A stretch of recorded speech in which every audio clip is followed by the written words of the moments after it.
This table sucks. It's too small, too low, and too heavy. Our rear cockpit table is long gone. The last one was the warranty replacement sent by Leopard Catamarans, which like the original needed 3 adult men to lift it. It was that heavy. And when we unwrapped it to install it, we discovered it was covered in blisters and dry fiberglass. Brand new table. This thing's trash. We're not taking it. Now we need to make 2 new tables.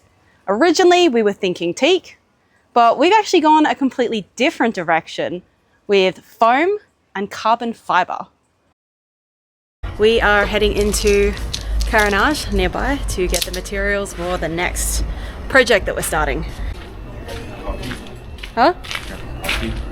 Oh, dude. It's in your pink mug. Tynan made me a coffee and I didn't finish it, so I asked you to put it in a travel mug, and I've walked out the boat and completely forgot the coffee. I have my coffee now, we can leave. I am a much friendlier person after coffee. When we looked at the new table to install it the night before we launched, it was covered in dry fiberglass. So yeah, it turns out they couldn't build a table either. So that needs to be replaced, and then we don't really like the upstairs table, so we're going to replace that too.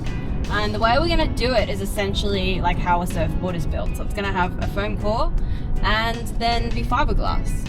So right now we're driving to a nearby hardware store called Muhammad's Hardware, and we're just going to buy some really cheap construction ply that we could use to make a template. We've not made something like this before.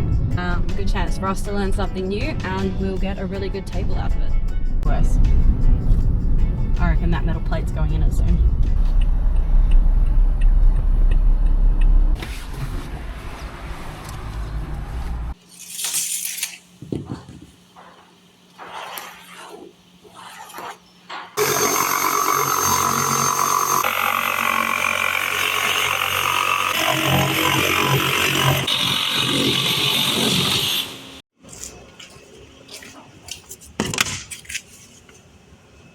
Uh-oh.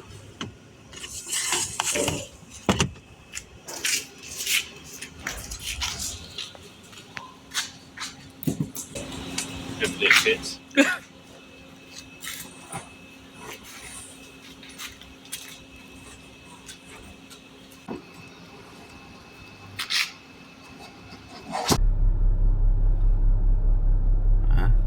Cut the fit. Who needs to see behind them? That's my view. That's why you've got 2 on the side. Yeah, that's what the side's for. Look, as long as we're going forwards and not backwards, we're all good.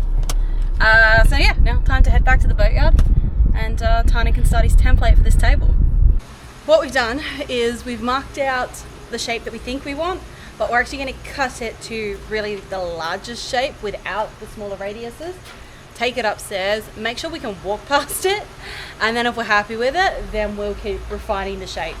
The whole idea is to do it with the plywood, which cost us 130 TT for the whole sheet before we start trying to do it with the foam core, because obviously foam core, a lot more expensive.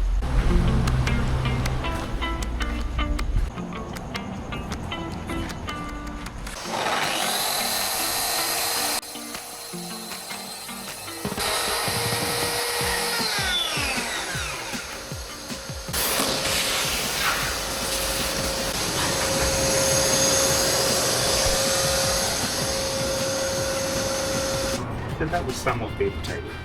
Somewhat. Are you going to chop off that end piece for us as well, so we get an idea of the exact length? Cool.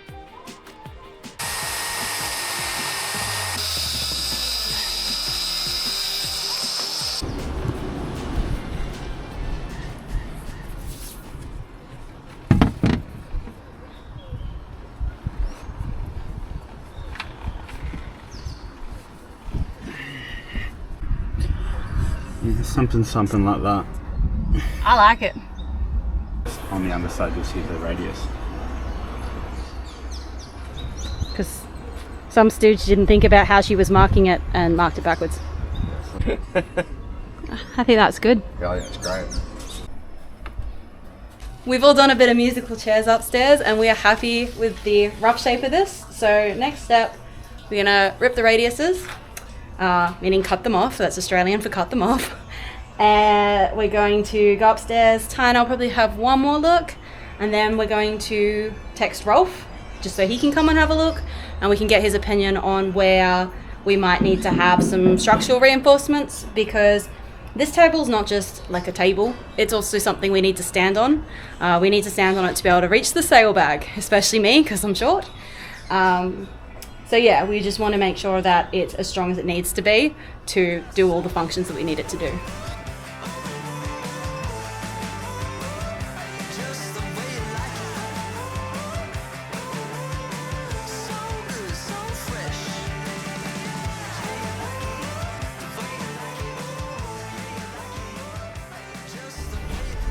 Something like that. Fucking this. How are you going to use the table now? Hey? Come this way. And this side here, you just shift and sit down. And then this side, yeah, we'll sit in there.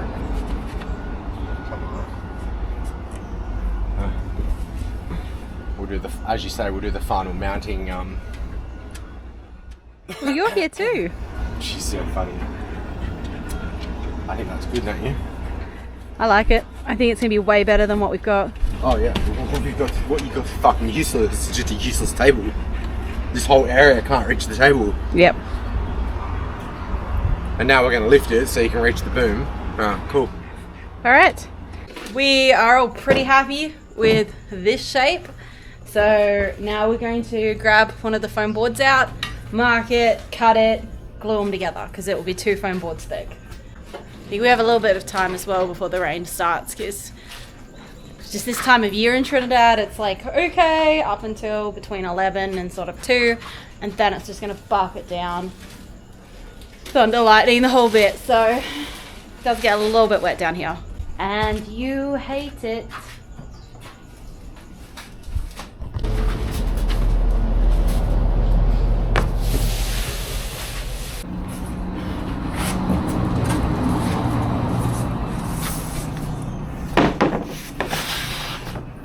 Fuck yeah. Like if you're trying to preserve foam, you can actually get 2 out of that one side. Yeah. Well, we didn't know how big it was going to be. Yeah. They gave me a rough measurement, and it was basically the size of the table was bigger than half a sheet, so we couldn't get 2. But that's sick.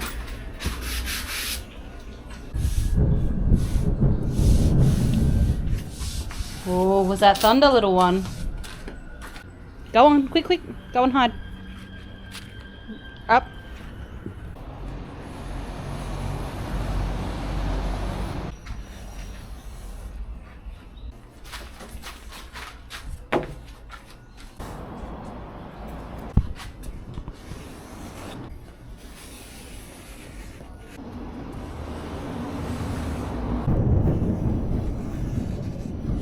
When we can hear that there's like thunder or lightning coming, and we can also see pretty much always comes from that direction, we just make sure that we're not plugged into the shore power.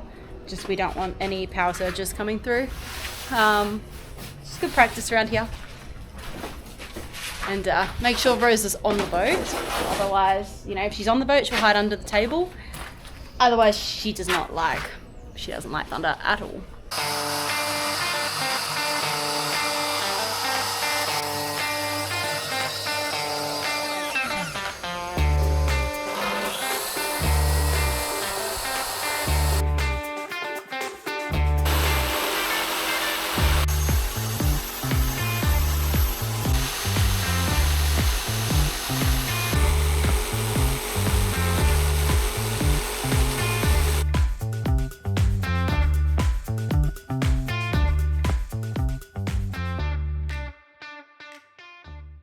The upstairs table has a unique shape, but with the rear cockpit table, it's just rectangles, so much less complex in terms of the foam shaping. To get the right thickness for both tables, each foam shape was duplicated and stuck together to be 2 pieces thick.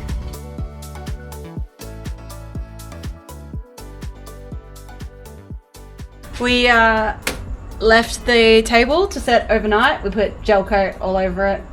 And then came back, took them off so they wouldn't be exposed to the sun this morning, and Tana's just laid plastic over it, held down by some weights. But a friend of ours, a Trini friend, has dropped off their router because our router's not big enough. And we're going to test it, see if we like the curve. And if we do, Tana's going to be able to route the curve around the whole table. Like clockwork, as soon as I set the router up to get my my edge, it started raining. It's all blowing in here. So like, I don't want to expose the foam core table and it get wet. And I'm going to have to wait for this to pass.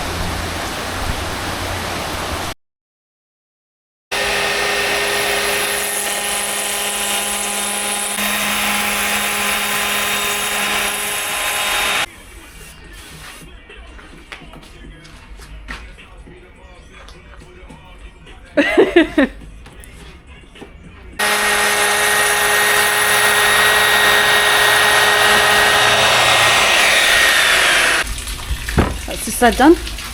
Yeah. You can see. And it's sliding along and it catches a little bit, leaves a little. Where? Oh, like here? See the sand block. Yeah. And it blocks down.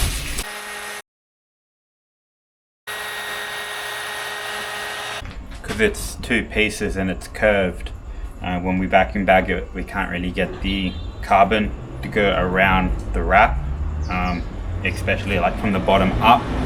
So I've got some 3-inch unidirectional carbon tape. So I'll carbon tape the whole perimeter of it, and then that way when we vacuum bag it, that carbon will just be laying on top of the carbon tape.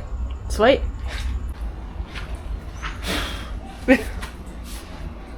Yeah, that all needs to be like really taken off before it goes in the washing. Yeah. Happy? Yeah, now I need to get the carbon tape. And the carbon tape's 3 inches wide.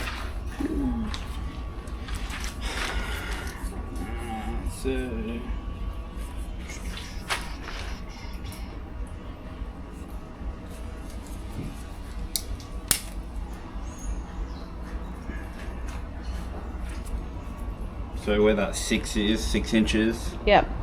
I have to do from like here to here. I just have to do a rebate. Yep. So when the carbon tape goes on, it's either it's flush or a little lower than that. So when the main carbon goes on, it wraps over, because it'll only wrap over to like here. Yeah, basically you won't end up with big bulging edges. Yeah, because if I don't do it, I put the carbon tape on and put carbon over the top, and when we vacuum bag it, you'll have a hard We don't want that. ridge all the way around, which means I then have to go with filler and fair it all. So 7.5. Okay. So basically, just have to do.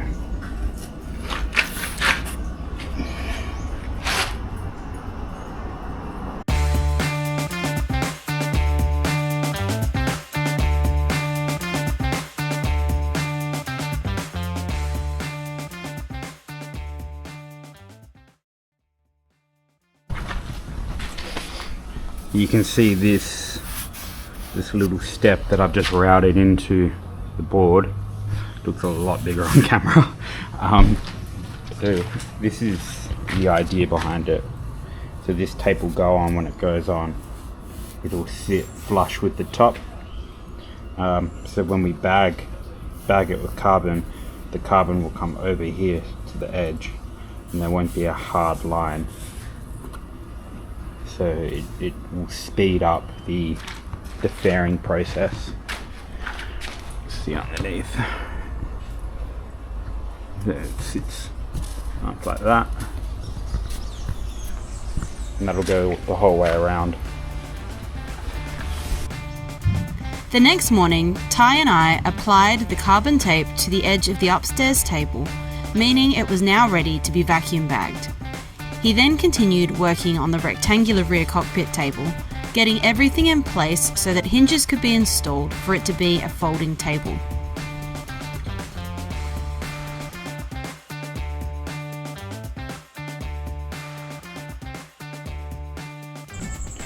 Yeah, just like that. These are all the plates for the hinges to bond into. So as you can tell, this is the centerboard, and then the tab will fold out either side from this.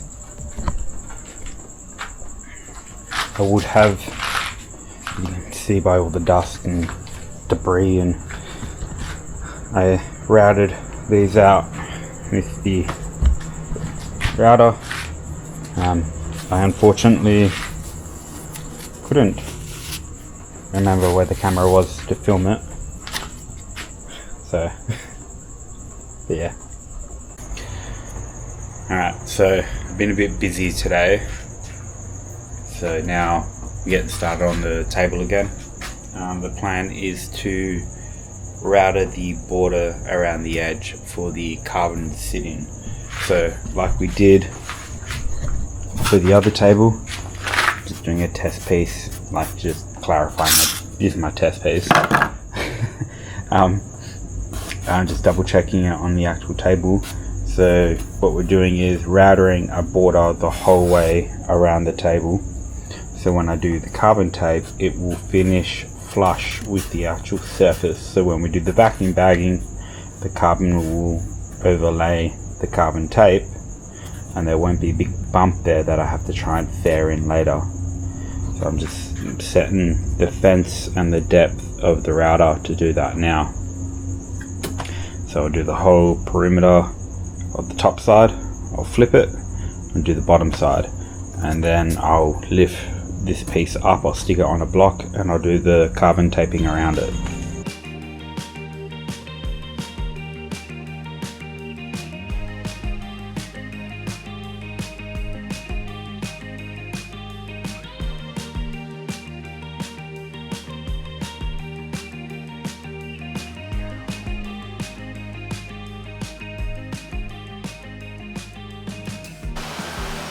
Ooh la la. New haircut, new table. We're winning around here. You're gonna flatten all this and skim it? Yeah. Yeah. But I'm waiting until I do these pieces, because then I can mix it all up and do it all in one time. Do what pieces? These center pieces, I've got a router, and Oh yeah. that's what I'm trying to mark out now. So I can cut them, rebate where they're going to sit, because that's how big they are. It looks great though, doesn't it? I'm so excited. Everything we do is fucking awesome. It's true though. Like everything we do, every repair we do works the first time. Like this shit's not difficult. It's just the people you got to deal with it difficult. Yep. Like I mean, fiberglass is a horrible thing to work with, but other than that, I have to mark where the legs are. So there's a leg here and there's a leg here, but I can't vacuum bag this and then drill the holes, because it's just foam core. Tighten the bolts up, it's just going to crush the foam. So I need to figure out exactly where the legs are, rebate a slot out, and epoxy a piece of marine ply in to actually bolt through. So I've got to do 2 up here, and then when they're dry I've got to flip it and do the same thing on the bottom side, so when we actually bolt it down, it'll be bolting down on the marine ply and not the foam. Right, so these were the last 2 pieces that needed the carbon tape around the edge of it. So now that these are done, the next thing I have to do is set up for vacuum bagging. To do that, I have a sheet of laminated MDF, which I spent like a day just waxing with mold release. These boards will be vacuumed to that MDF board, so I need that mold release on it so the pieces will just pop off it, not stick to it, which is this bit here. So that this side, you can't tell. One side of that board is super shiny. So I need to set the pump up, the resin catcher, which I have to glue together, and then just do all the bagging and the vacuum tape and everything, do a dry run to make sure it seals, and then I can start vacuum bagging it all.